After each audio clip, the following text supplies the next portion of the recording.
Hilo unanuza mimi? Sikiliza Samueli. Kwa hapa yupo.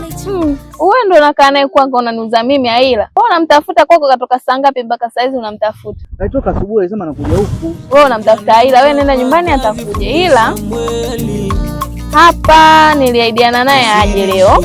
Kwa hiyo akija nitamfikishia taarifa zako. Okay sawa. Ondoka. Acha mbona wahi kurudi nyumbani. Hilo halina shida. Karibu. Samueli ana mapenzi ya kweli. Hapo yule kashachana naye sasa hivi na mwingine. Sasa. Huyo naye ana muda mrefu atakuja kuachana. Mwanaume mwenyewe anaonekana kashachoka. Ndio hivi. Haya naye mambo gani ya kutafutana?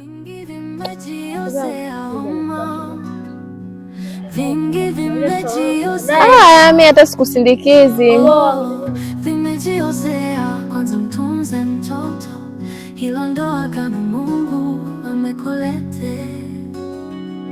Sama mwanangu, chunga mtoto huyo Mungu amekulete. Mwenyekiti. Mwenyekiti. Mwenyekiti. Mwenyekiti. Mwenyekiti. Jamani. Wewe mwenyekiti. Sasa mbona haitiki? Yupo, hayupo, haieleweki. Mwenyekiti.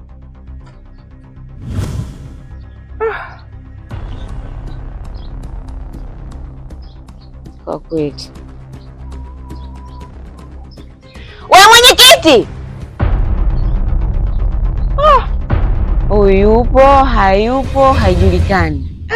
Jamani.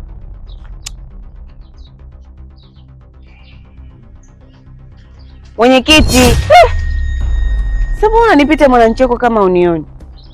Umekuja tufukuzane tena? Tufukuzane tena? Makiwendo kawaida yako, umekuja tufukuzane tena? Naga shikamoo. Shika na wewe. Yaani unanifukuza serikali, yani kama mtoto unanifukuza. Unajua umedanda gari kwa mbele, umekuja kufuta nini? Mwenyekiti, lakini mimi siku sija kufukuza. Umejikimbiza mwenyewe. Sawa, umekuja kufuata nini kwangu? Sawa, leo nimekuja kiofisi zaidi. Kiofisi eh? Tuongee. Ndio. Hapa sio ofisini, subiri niko ofisi. Jamani. Sasa hata kama ni kwako, huwezi kumsikiliza mwananchi wako? Wewe umesema umekuja tuongee kiofisi, si ndio? Sasa nisikilize kwanza. Hapa nyumbani, nisubiri ofisini. Shida nini? Wewe nisikilize hapa. Kama ni ya kwenda huko ndo utajua. Kama ni ya kumaliza hapa pia utajua. Sawa, nakusikiliza. Asante Jini. Sikiliza Samueli. Kijana mchapa kazi, fundi Samueli. Jasiri shupavu, kawanusulu wale matapeli. Waache wizi, wafanye kazi. Samueli ana mapenzi ya kweli. Hatumi hasira, anatumia akili. Konde Samueli, kupongera.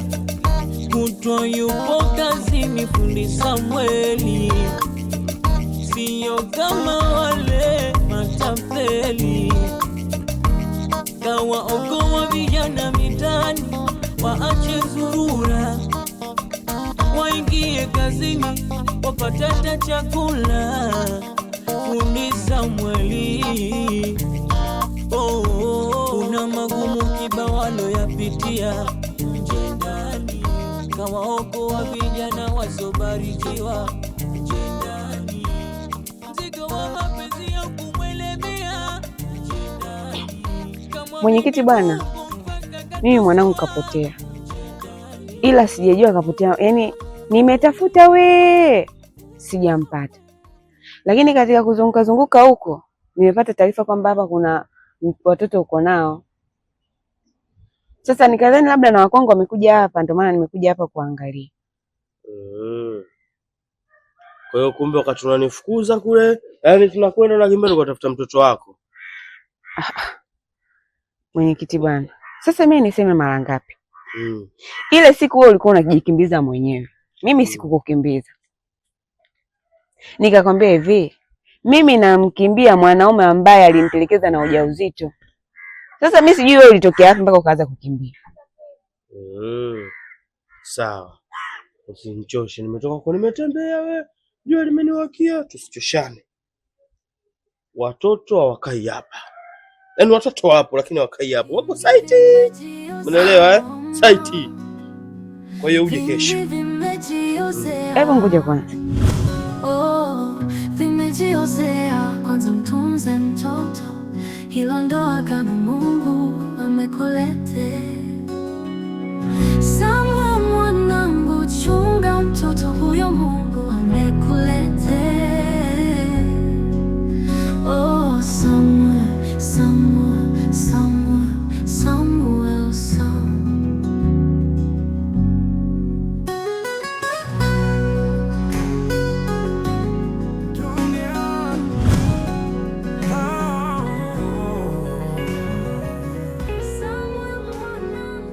Dunia tumekwisha sasa, binadamu wamekuwa kama wanyama, vileke vigende, mana watu wamejiosea, ubinadamu umesahaulika, wengi tumekuwa wanyama. Dunia mama, dunia bora vigende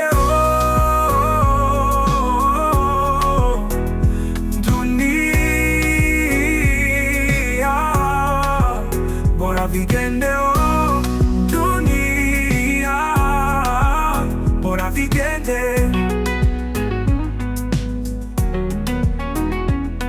Samuel mwanangu huyu bora umle paka kuveyo ndo zawadi Mungu.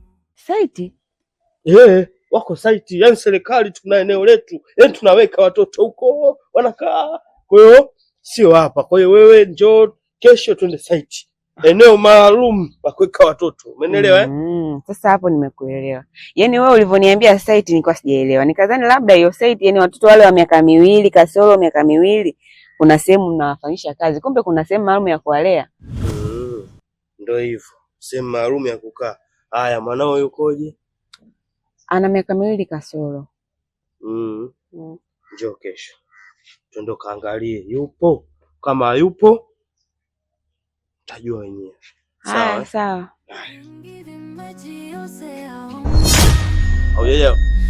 Hauja kwa kufukuzana? Amna. Vimejiozea kwanza, mtunze mtoto, hilo ndo agano Mungu amekulete. Samuel mwanangu, chunga mtoto huyo Mungu amekulete. Oh Samuel, Samuel, Samuel, Samuel. Shoga yangu, kuna habari. Huyo Rabia shoga yangu kajichanganya. Kajichanganya na nini? Kaenda ofisini kwa mwanaume wake. Isitoshe kachukua hiyo ile aliyochukua ni rafiki. Afu wenyewe rafiki wenyewe ni mjedi kupanda hiki hapa. Kwa hiyo imekwaje? Ndio hivyo kuondoka na hela wake. Na ofisi. Alokuambia maneno nani? Mtoka mmoja anaitwa Bineta naye hapo kati kanipa hizo habari. Kakupa hizo habari kwamba katuma atufikishie taarifa au wewe ananiambia nifikishie taarifa. Huyo shoga yangu alichukua hela mwenyewe. Mwenyewe atakala yake. Sasa yeye alikwambia wewe mradi yani uifikishe taarifa, si ndio? Ndio nikamuuliza ili iweje na habari hizo kwa mimi. Niambiaje? Wewe shoga. Bora hata niendelee, maana si ungeendelea naona angekupiga bure na majibu yako ninazokujua. Ndio. Ile begi mimi ndani la nani? Rafiki yako. Rafiki yako. Kwa nini unapenda kujiamulia vitu pasipo kunishirikisha? Hata siku moja hujakaa chini kuniambia kwamba kuna begi la rafiki yangu alikuja 1 2 3. Lakini unajiamulia tu, unapokea begi hata kunishauri. Alafu lile begi lina ngozi za kiume. Ina maana rafiki yako ana ngozi za kiume?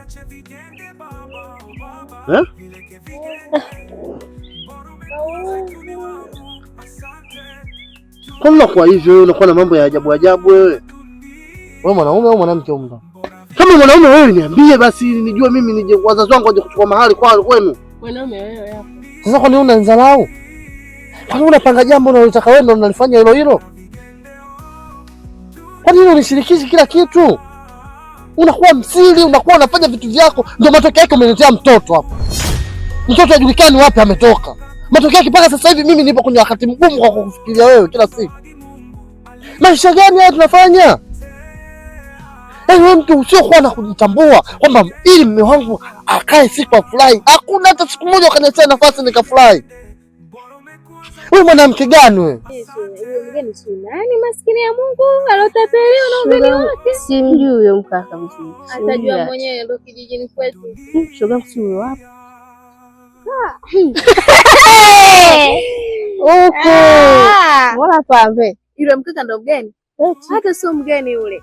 Bwanake Aila. Kwani ndio yule? Bwanake Aila. Mbona nini? Shoga yangu amechana kwa kitambo. Wameshaachana? Hawana mahusiano, washaachana. Muda tu. Mapenzi ya juzi leo wameachana? Ndio hivyo shoga yangu. Makubwa. Mambo mazito, washaachana kitambo. Kwanza na wewe mtu mwenyewe mshamba, unaonekana muda wote wa nini? Hata mimi kwa kweli siwezi. Bora hata alivyoachana naye. Maana mapenzi ya sasa hivi mna talamana, atajua yenyewe tatizo maokoto tu. Shida zake zimeisha, kaona kafuria kama kuachana naye. Sasa mtu namna hiyo. Usikute hapo analalamika na KF5 ndo kimeibiwa na analalamika nacho nini wa namna hiyo. Atajua mwenyewe. Sio shida zao. Zingatia tu maokoto shoga yangu. Chai pesa. Kwa kuwa wewe ndo mwanaume humu ndani. Si ndio? Jamani. Hawa watu mbona wanakuaga hivi? Watu wanakera sana hivi vitu. Toka na wewe kwanza, kaulize mambo yako huko. Hafanye mambo yako. Wewe bado mtoto unauliza nini hapa? Ndio uliyotaka. Maana unasemea nje kweupe. Hayo yote ingesemea ndani wala asingetokea hayo. Asingekuuliza mtoto. Lakini kwa sababu umesemea nje, lazima mtoto aje kuuliza. Samueli ana mapenzi ya kweli. Hatumia hasira, anatumia akili. Konde Samueli kubongera kutwa yupo kazini. Fundi Samueli sio kama wale matapeli. Kawa okoa vijana mitani waache mwanangu. Haya tuliyasema mimi na wewe. Sasa wewe unakuja tena unaanza kubwata. Hivi kweli? Tumeongea kule, unakuja huku unambwatisha mkeo, unabwata mbele ya watoto. Watoto kibao. Wewe unabwata tu nje kweupe. Unajua sio vizuri. Sijapenda. Kwa hiyo ulitaka unizalilishe au? Nakera mama. Messi. Vinaumiza sana. Hata kama vinakuumiza, itabidi uvumilie. Wewe mwanamume. Itabidi uvumilie. Sio vile ulivyofanya. Sijapenda mwanangu. Sawa? Sawa mama. Sijapenda, siku yoyote isijirudie. Sitaki kusikia habari zile. Tukiongea likisha limeisha. Sawa? Sawa. Asante Jini. Sikiliza Samueli. Kijana mchapa kazi, fundi Samueli. Hodi wenyewe. Misha karibia, naona leo wote wametimia za saizi. Salama tu za hapa. Naona wanakijiji wanafanya juhudi kuleta. Safi kabisa. Safi kabisa. Asante bwana. Bwana karibu. Hapa ndo serikali ilipowekeza, umeona Yaani hapa wote serikali imewekeza, kama unavyoona mahindi yanakuja, ndizi, yani vitu vipo. Umeelewa Kwa hiyo angalia yuko wapi? Yaani hapa angalia, kama kuna mbele una matatizo, hebu angalia sasa hapa. Umeelewa Angalia. Maka ulisema mimi nina mtoto, mimi nina nani, angalia watoto wote ndo wao. Yaani hao wote serikali angalia. Wameyogo na kutafuta mwanangu kumina jutia, oh, najutia mwanangu, na shida kwani? upo wapi? Fungua Wewe mdomo wako bwana, angalia mama.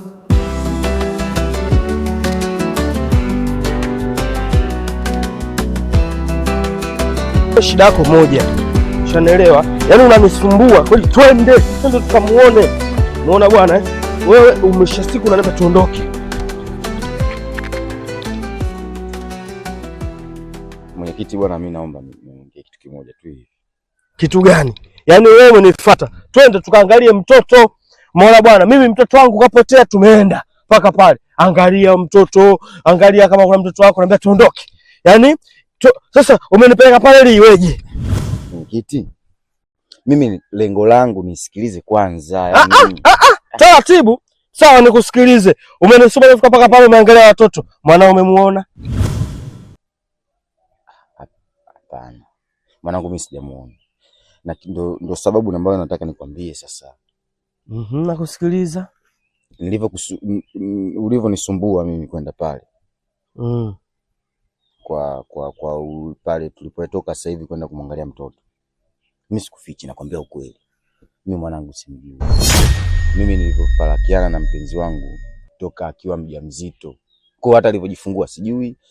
Mtoto wangu alivyozaliwa simjui. Yaani mimi naenda namwangalia mwanangu kwa hisia tu, ili labda nimuone mtoto kafanana na mimi. Yaani ile sura ile kopi ndio nakasa huyu mwanangu. Sasa pale sijaona sura yoyote inayofanana na mimi. Maana pale mwanangu mimi. Sawa. Kuna kuelewa? Sawa. Umeona bwana tulivyotoka mpaka pale nilivyokusumbua. Umeona ukufika mpaka pale ukaangalia. Umeona au na mtoto wako, alafu kumbe wewe au yaani wewe haujui mtoto wako ulikuwa na maana gani?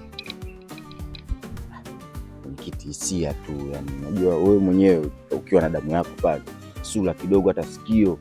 Sawa, kwa maana hivyo na miguu, pua, si macho nini, unaweza kuona kabisa iko pia. Lakini sasa mimi sijaona pale, hamna mwanangu mimi pale, sasa bado naendelea kutafuta mwenyekiti. Kwa maana hivyo wewe ulikuwa tafuta mtoto kwa hisia. Mtoto wako umjui. Hapo umenielewa. Mimi mwanangu simjui. Ila hisia ndo zinazozitafuta mtoto sasa. Hisia tafuta mtoto wako umjui. Sawa. Kwa maana hivyo ulimtelekeza mtoto au utelekeza mimba? Ni kwa muwazi, yani utelekeza mtoto au utelekeza ujauzito? Yani wewe ndio ulitelekeza, kwa muwazi. Yani wewe unajua mapenzi mwenyekiti.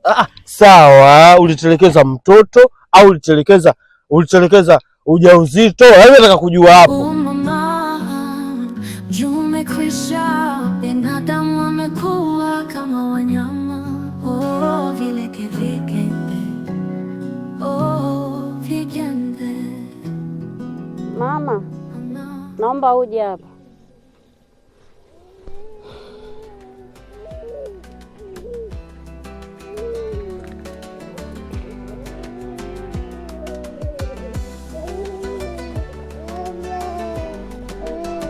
Mama, hapa kuja mwenyekiti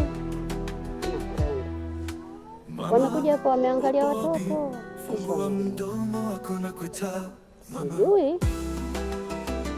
Naona hayawi sasa amekuwa. Mwambie mmeo awe makini mama. Sawa mama? Sawa.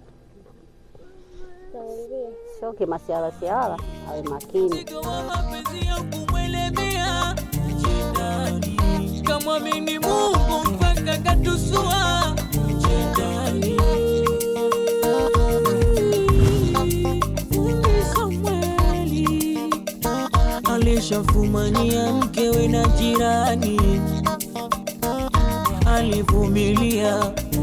Samueli alipigania awe mashuhuri. Mimi bwana mwenyekiti wangu, mapenzi yamenifanya nitelekeze mimi. Kwa hiyo ulitelekeza ujauzito. Sasa mwanangu sasa hivi taratibu ulitelekeza ujauzito.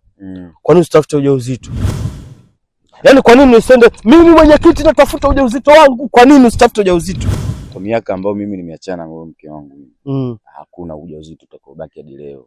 Kwa hiyo maana yake mtoto kashazaliwa. Sawa, kwa maana hivyo kumbe wewe ndio midume ambayo inatelekeza wanawake na ujauzito, alafu mnajisifu yani nyinyi ndio vidume, si ndio?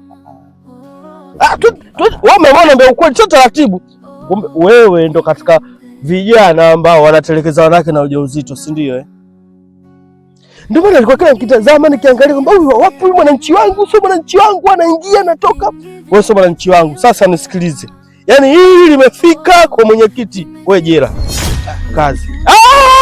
Umeniambia mwenye umetupa mwanamke akiwa mjamzito. Yaani maana yake kateseka. Ile sasa yani wewe ujue mimi ni serikali. Ndio maana hili lazima nilibebe liniume.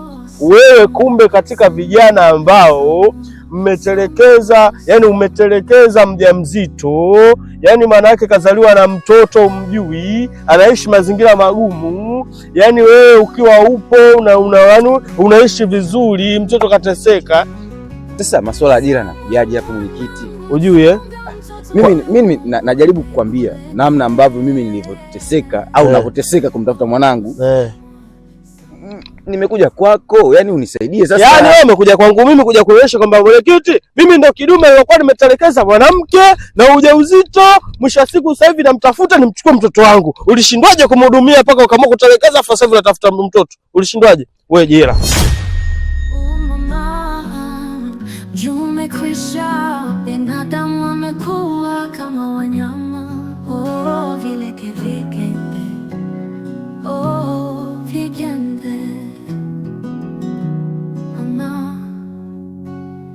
Vingi vimejiozea homa, vingi vimejiozea, vimejiozea. Kwanza mtunze mtoto, hilo ndo agano Mungu amekulete. Samuel mwanangu, chunga mtoto huyo Mungu amekulete. Samuel, Samuel, Samuel, Samuel, Samuel.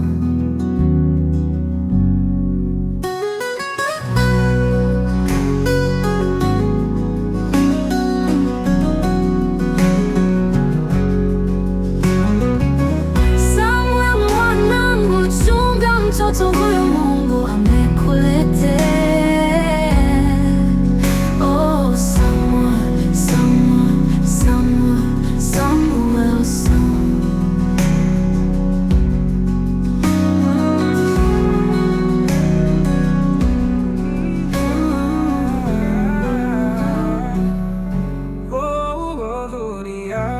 Tumekwisha sasa, binadamu wamekuwa kama wanya, vileke vigende, maana watu wamejiozea ubinadamu. Umesahaulika, wengi tumekuwa wanyama. Dunia mama, dunia bora vigende, dunia bora vigende. Samuel mwanangu huyu bora umlee mpaka kuve, hiyo ndo zawadi Mungu alivyokuletea. Mimi naenda huko. Wewe jela utaenda.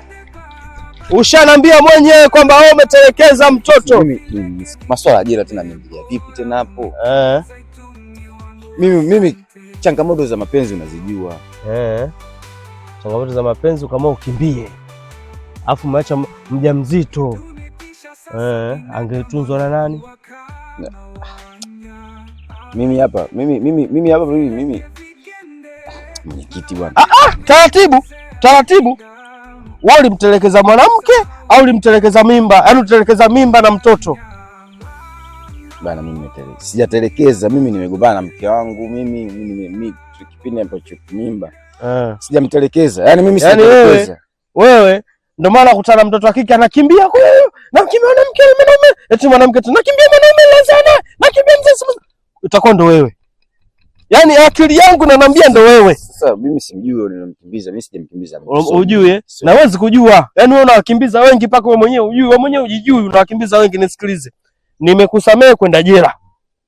Umeelewa Nimekusamea kwenda jela, ila utaishi kwa tabu. Damu itakutafuna. Yaani hauwezekani wewe unatelekeza ujauzito. Haiwezekani wewe afu unatafuta mtoto. Umeona kinachokuumiza? Sikiliza. Sina mtoto wako. Yaani kijiji hakikutambui. Kwa sababu wewe mwenyewe utambui mtoto, unanisumbua. Angalia watoto ujui. Sikupeleki jela, lakini damu itakutesa. Kuwa makini. Msikimbie watoto. Eti msikimbie watoto, msikimbie mimba. Umenielewa?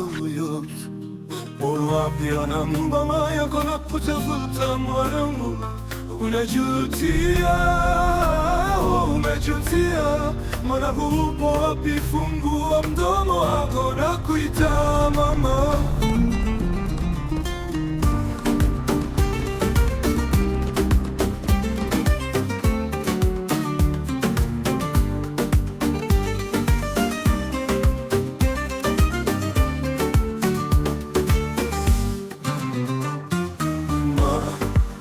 Wapi wangu mama yako na kutafuta mwanangu huku nimejutia. Oh, najutia.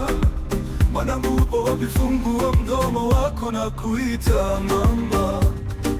Mama.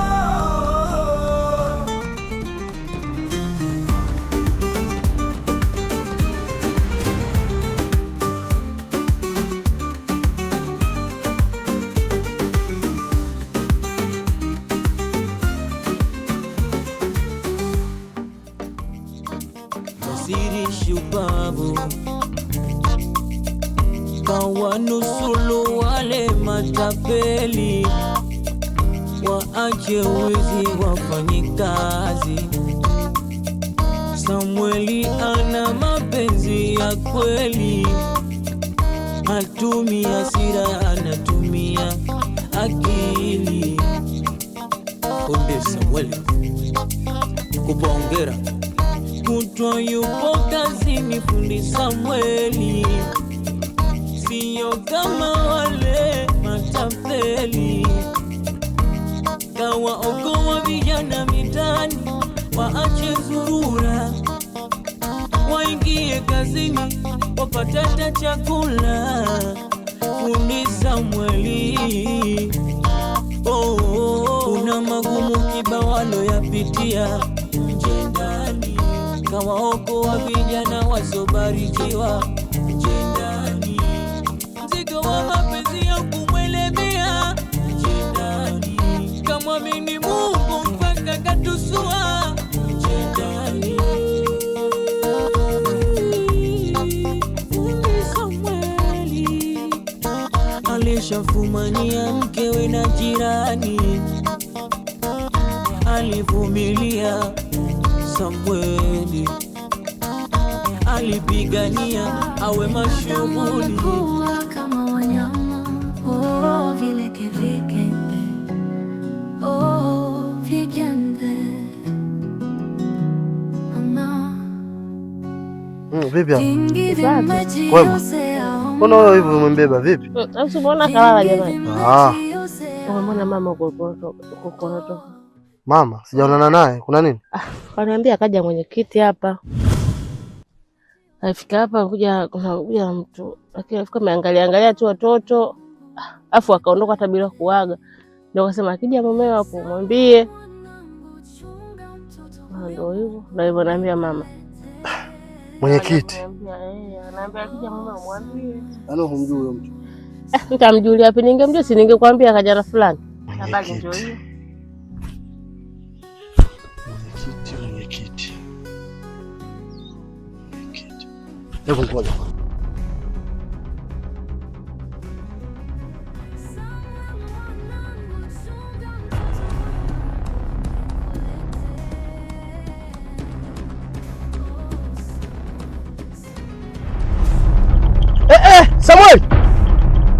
Samuel. Huu mwendo gani ndugu yangu? Kama unataka kwenda maana ndio haraka yote hii niko nakuja kwako. Karibu mwenyekiti, ujumbe nimeupata. Ndio ujumbe wangu mimi. wewe ulikuja nyumbani kwangu jana, ulikuja na mgeni, sijui mlikuwa na shida gani? Unajua hivyo, naambia ujumbe nimeupata, nikaa nawaza nani nimempa ujumbe, nikaa nawaza kumbe kuja kwako. Ndio. Kwa nini kuja kwako kuna tatizo? Wewe kuja kwangu hakuna tatizo, hakuna shida kabisa. Ndio. Kwanza mimi na wewe ndugu, alafu sisi ni majamaa. Ndio. Alafu pia pale kuna kabinti gani tunasaidiana. Ndio. Kwa hiyo sio shida. Shida ni mtu uliokuja naye, alafu anashangaa, inasemekana alikuwa unamuuliza hapa umemwona, hapa umemwona. Sasa sijajua amemuona nani, alikuwa na ajenda gani huyo mgeni uliokuja naye? Asante Jeni. Sikiliza Samueli, kijana mchapa kazi, fundi Samueli,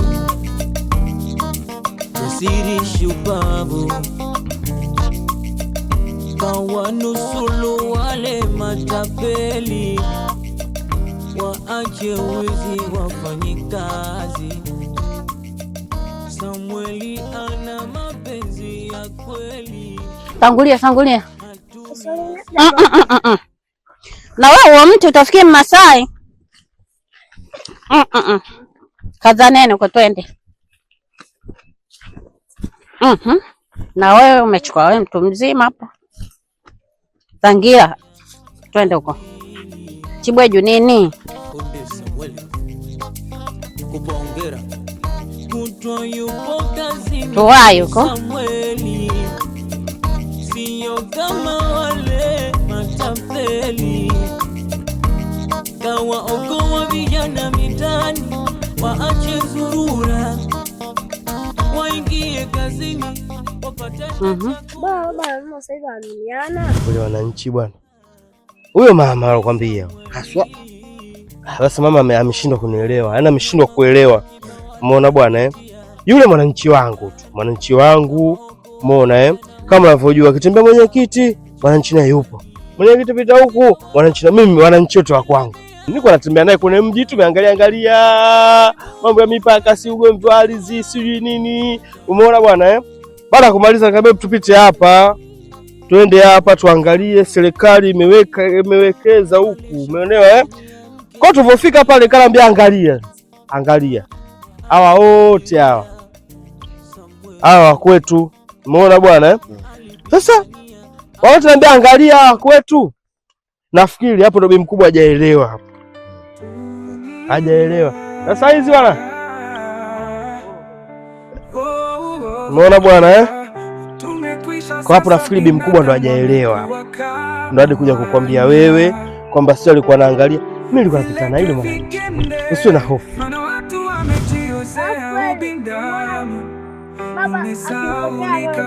Na nyie hayawahusu. Mambo ya wakubwa yaacheni kama alivyo. Msipende kufuatilia wakubwa. Cha kufanya nyie kukazana shule huko, mfaulu, mjue mambo yenu, mtakavyokuwa mtajua ya kwenu na nyinyi. Sawa dogo zangu? Twendeni wanamume zangu. Samuel mwanangu huyu bora, umle akakuve hiyo zawadi dunia. Tumekwisha sasa pia kama sanga viache vikende baba, vileke vikende ana watu wamejiuzea ubinadamu. Kama kuna mtu yoyote anataka kumchukua yule binti yako, maana mpaka sasa hivi yule binti anakuja kuleta fujo kwa binti yako, ubaya ndio. Yaani lazima kweli paharibike, kwa sababu serikali imekuamini. Umeelewa Serikali kwa pamoja na wewe unalea. Umeona bwana Alafu mtu eti aje hata serikali tukubali. Yaani hata serikali patakuwa na lawama hapo. Nadhani umenielewa vizuri. Hapo mimi nimekula vizuri, ndo shaka bwana. Sababu serikali imekuamini wewe ya serikali. Kwani ila limeisha bwana. Hamna shida. Haina tabu. Ondoa shaka kabisa wananchi wangu hao. Hapa tu nashangaa mwananchi leo sikachoka njiani. Mwenyekiti naondoka, ngambia nenda. Na mimi ndo naondoka kwangu. Haya bwana. Dunia tumekwisha sasa, binadamu wamekuwa kama wanyama, vileke vigende, maana watu wamejiosea, ubinadamu umesahaulika, wengi Hapa nipo nikamwacha yule mtoto, lakini cha ajabu, tangu ile siku nimekuja kumwacha mtoto hapa, huu mlango umekuwa umefungwa hivyo hivyo siku zote. Na kwa nini mtupe mtoto? Kwa nini wakati ndo mama? Unaniuliza kwa nini mtupe mtoto, si ndio? Hujui kama wewe ndo sababu?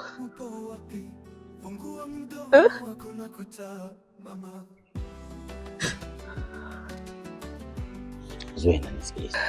Mtoto ulikuwa naye wewe, sio mimi. Sasa kama umemshindwa, kwa nini hujaniletea mwanao? Mbona unakuwa na roho mbaya wewe? Mama gani una roho mbaya hivyo? Unaweza kumchukua mwanao kweli?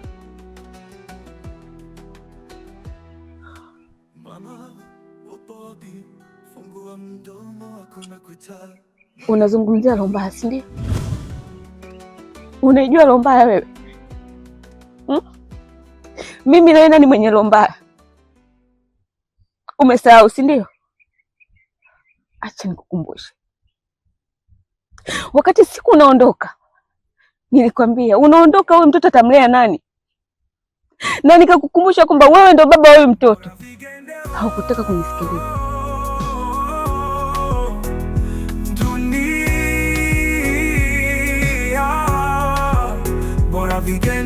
Makelele tu na nyie.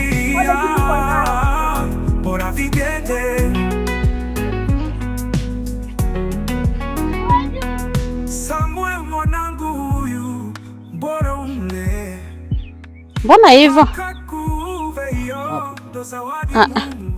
Mama, sikuelewi. Safi nini? Sio kawaida yako mbona? Mama. Lakini mimi na imani unajua vitu vingi sana kuhusu mtoto, hata kuhusu mke wangu. Na sijui kitu mimi. Mama, unanificha. Mimi sijui chochote. Mimi najua unakataa tu, lakini kuna vitu unanificha. Mke wangu kumwokota mtoto kumleta hapa, sijui nini. Yaani wewe unajua vitu vingi kuhusu mke wangu na kuhusu yule mtoto namjua. Ila mama, ipo siku mimi nitajua. Hilo nalolifanya, ipo siku mimi nitajua. Hakuna chenye mwanzo kikakosa mwisho. Mimi sijui kitu. Wewe sema hujui kitu. Sijui chochote mwanangu. Najua kabisa wewe kuna vitu mama unanificha mimi. Mimi sijui chochote. Leo unanilaumu, si ndio? Yaani mimi nachokulaumu kitu hichi. Mimi sawa, wewe umeondoka. Kwani matatizo ambayo hadi mimi na wewe tukugombana nani? Si wewe ndo mwenye tatizo au matatizo ya kwetu tumshirikishe na mtoto pia? Ni kitu ambacho akiingia kimini. Bado nalawama na wewe kwa nini? Basi.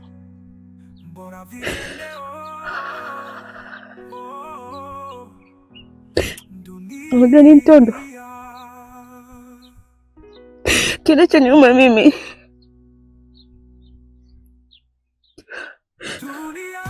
sina uwezo wa kuzaa tena. Sasa sijajua Mwenyezi Mungu kaamua kuniadhibu. Sijajua ni nini. Zuena, hiyo laana hata mimi pia nimeipata hiyo laana. Wewe ndo umesababisha laana zote kumbe. Kizo hata mimi nalo mimi Zuena. Mimi nilikuwa na mahusiano yangu ni mazuri tu. Yamevunjika kwa sababu sina nguvu za kuzalisha mtoto. Haya sasa kiko wapi? Kiko wapi? Sinakwambia wewe kiko wapi sasa? Haya sasa. Mimi na wewe tunakufa uzee, hatuna hata mtoto. Unaona kweli kuna haki kweli sasa? Huyu ndio akulaumiwa bado. Kwa nini umemtupa mtoto? Mtoto umemzaa wewe mwenyewe afu na mtoto. Kwa ajili ya nini yani?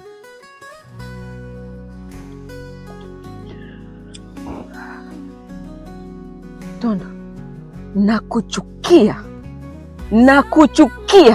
kiasi ambacho hujawahi kuchukioga kwenye maisha yako. yaani mpaka siku naingia kabrini.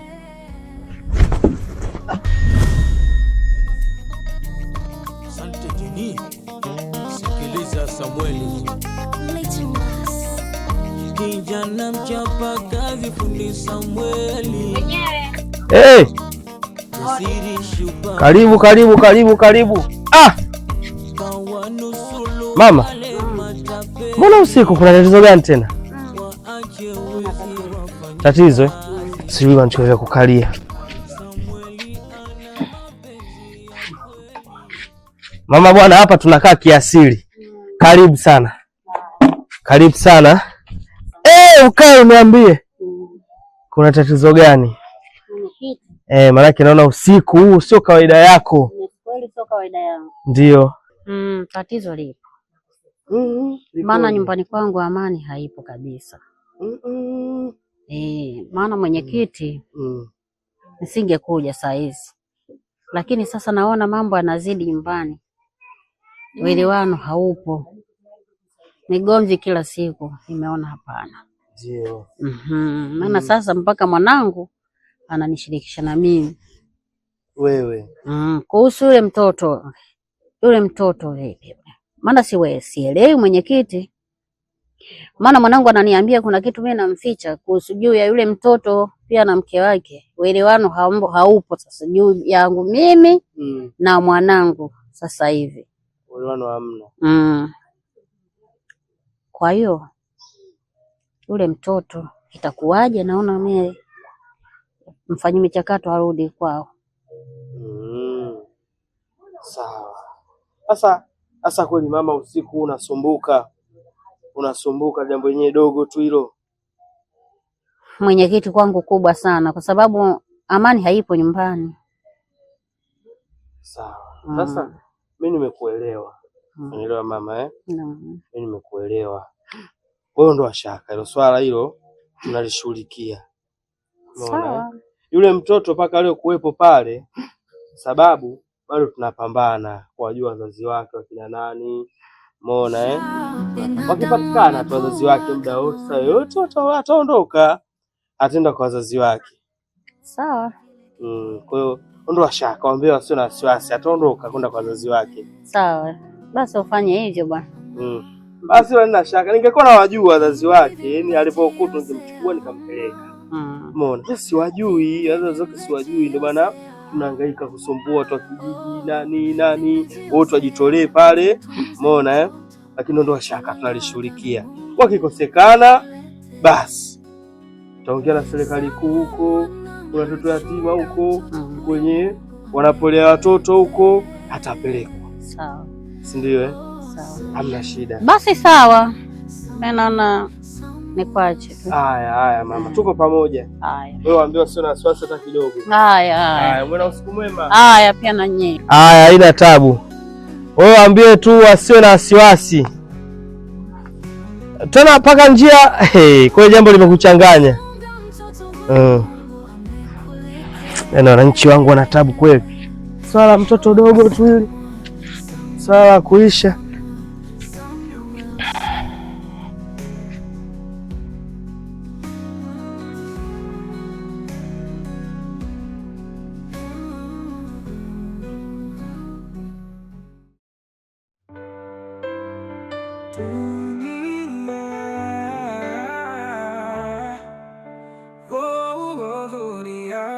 Tumekwisha sasa, binadamu wamekuwa kama wanya, vileke vikende, maana watu wamejiozea ubinadamu, umesahaulika, wengi tumekuwa wanyama.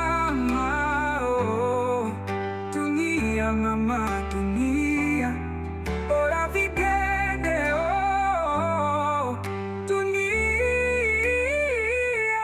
bora vikende. Samuel mwanangu huyu bora umlee mpaka kuve, hiyo ndo zawadi Mungu alivyokuletea. Shikamoo. Rozwan, una ratiba gani kuhusu begi lako? Kwanza ulileta vipi lile begi? Nilikuwa nataka Wema anihifadhie. Alafu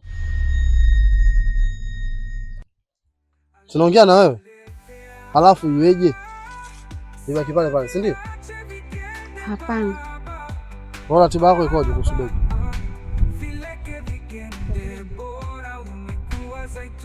Sasa nasema leo ndio mwisho wa kuwa na mazoea ya mke wangu.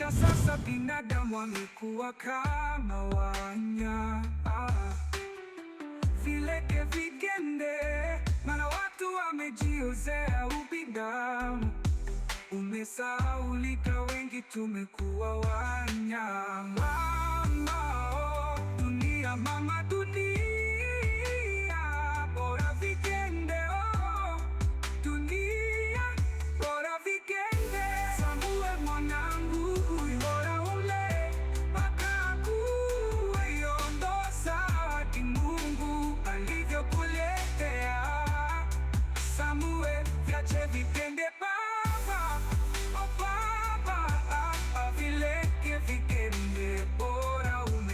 Sitaki kuona karibu na mke wangu, na pia sitaki ulete tena kitu chochote nyumbani kwangu.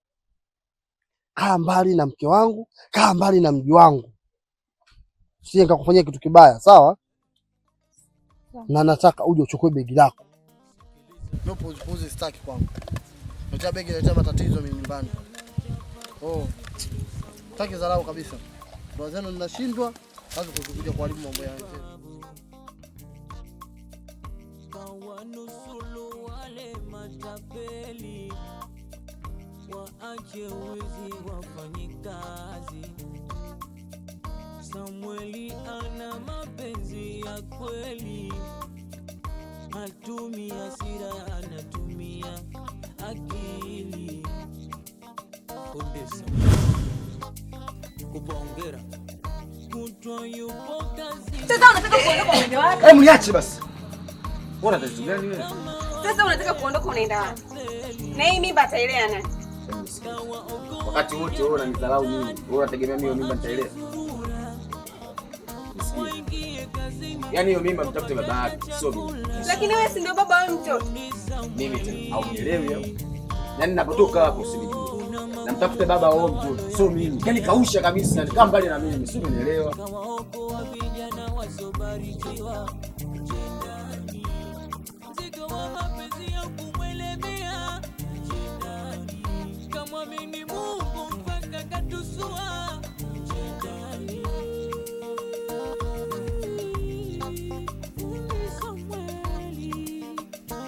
Alishafumania mkewe na jirani, alivumilia.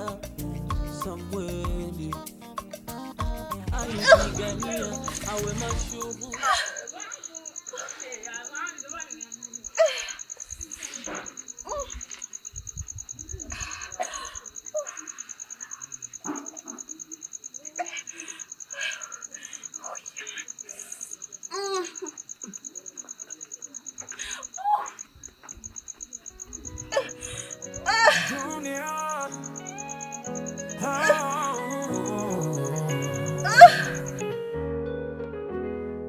Dunia tumekwisha sasa, binadamu wamekuwa kama wanyama, vileke vigende, maana watu wamejiosea, ubinadamu umesahaulika, wengi tumekuwa wanyama. Dunia mama, dunia bora vigende.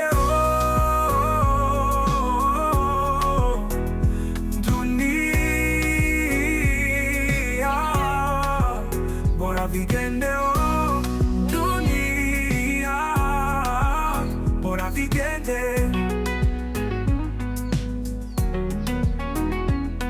Samuel mwanangu huyu bora umle paka kuve, hiyo ndo zawadi Mungu alivyokuletea. Samuel viache vigende baba, o baba vileke vigende.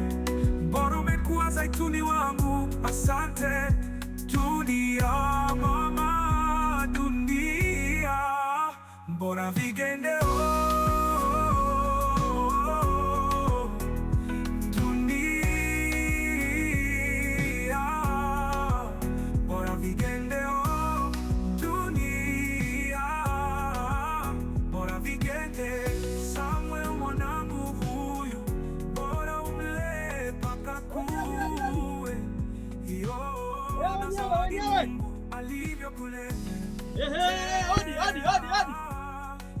Mwenyekiti. Wewe bwana saizi unalala vipi? Wewe uko umefuata nini? Wewe nilikwambiaje siku zile? Wewe mwenyekiti. Mwenyekiti huko. Huyo akafuata nini hapa? Huyu yupo na mimi mwana kijiji. Yupo mwana kijiji nimekuja. Sina mwana kijiji naye. Nishamwambia kwangu asikanyage. Samuel huyu kaja kwa ajili ya kusaidia mwana kijiji. Hana tatizo. Sina msaada na yeye huyo. Nishamwambia kwangu asikanyage. Simuhitaji hapa kwangu. Mimi. Huyo huko. Kwani kuna tatizo? Nilikwambiaje? Mwenyekiti.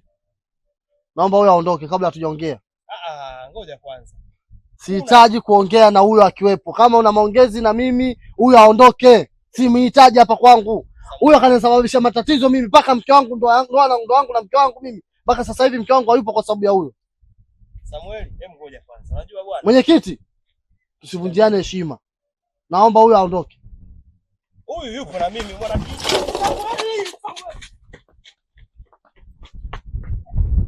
Mimi sasa sema ujinga sitaki hapa kwangu.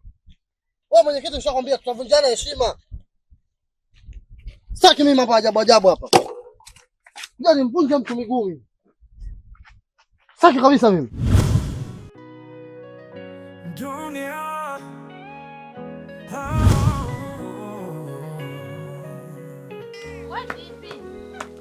Dunia. Mbona unakuja unakimbia? Mtambo wangu kule nimesema kuna mtu alikuwa nimesana naye kule. Hata sielewi kwanza jinsi gani ya kwanza kukwambia. Uelewi tena? Sasa kama mazingira si hapo unapokimbia, si ungemwomba huko msamaha mmalizane huko. Utaona kimbia. Mwanangu. Binadamu wamekuwa kama wanyama, vile kivike. Vijende.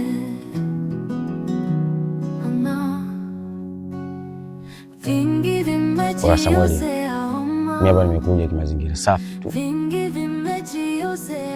Sijaja kuvita wala nini. Ila nimekuja kukuambia ukweli ndugu yangu. Wewe binadamu. Sina vita na wewe. Shida nini?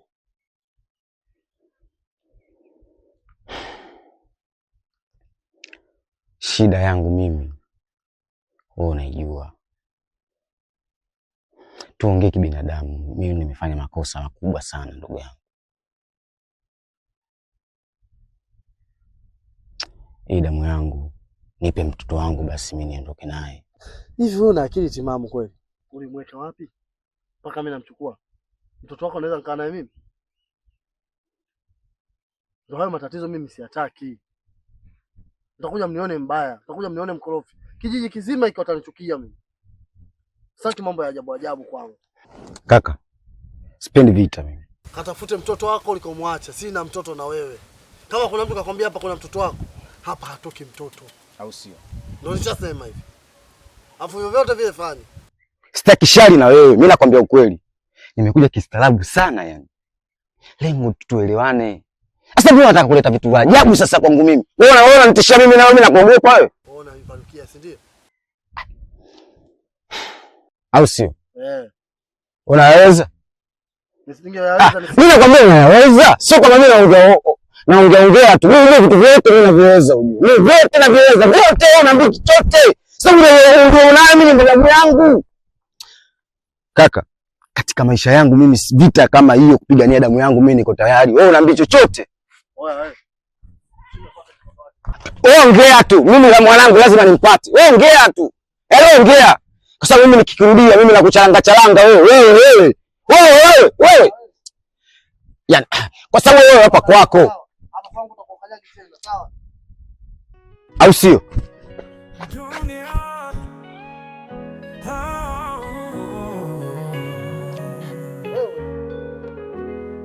Dunia tumekwisha sasa, binadamu wamekuwa kama wanyama, vileke vigende, maana watu wamejiosea, ubinadamu umesahaulika, wengi tumekuwa wanyama. Dunia mama, dunia bora vigende Kuliko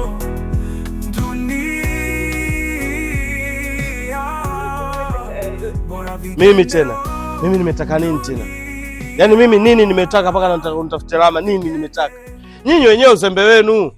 Wenyewe uzembe wenu. Wewe umetupa mtoto. Shaona bwana Umetupa mtoto mwenyewe. Wewe unatupa mtoto? Mtoto anatupwa? Yaani umetupa mtoto mwenyewe. Sisi tumehangaika kama serikali, tumetafuta mtoto, tumetafuta ati mtoto. Tumetafuta wazazi wake, tumetafuta. Tumekosa. Tukamwambia Samueli, kaa na mtoto. Umeona bwana Kamlea, kamaliza. Umeona leo natakuja tena nataka mtoto wangu. Umeona kichotokea hapa? Wote tupo tunashuhudia. Sasa mimi nimetaka yapi? Ungetaka useme hivi, mwenyekiti, kaa na Samueli, uzungumze naye ili tujue anataka gharama zake ngapi, tumlisheni mtoto arudi kwenu. Umeelewa? Tunakuja tena, mwenyekiti nimetaka mimi nimetaka nini? Kosa langu nini? Mimi ndo nimetupa mtoto? Nakuuliza. Mimi sijatupa mtoto. Umeelewa bwana Nyinyi wenyewe mmetupa mtoto kwa uzembe wenu. Kwa hiyo kama ni uzembe wenu mmetupa mtoto, msije kujimlisha mimi. Mimi sihusiki. Naomba mimi nimekosa ati mtoto yuko salama. Nisikilize bwana. Yaani nisikilize kwa umakini. Umeelewa Sina kosa lolote. Sina kosa lolote. Yaani hiyo. Mwenyekiti nifuate. Vipi napanga nyumbani kwangu? Sasa na jamani, shida nini? Jamani, sasa shida jamani, shida nini? Sasa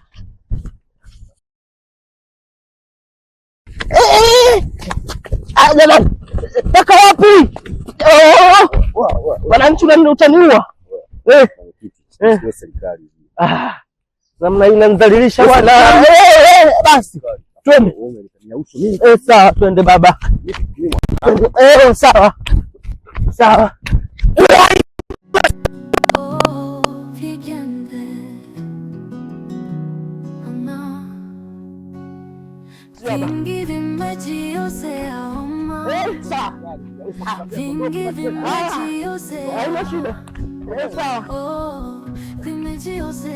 Kwanza mtunze mtoto, hilo ndo agano Mungu. Fundi Samueli, unguzia Thumani, riziki kaja, akafanikiwa fundi Samueli. Kuna magumu kibao aloyapitia jindani, kawaokoa vijana wasobarikiwa jindani. Mzigo wa mapenzi ya kumwelemea jindani. Fundi Samueli alishafumania mkewe na jirani, alivumilia Samueli, alipigania awe mashuhuri. Fundi Samueli, unguzia Thumani, riziki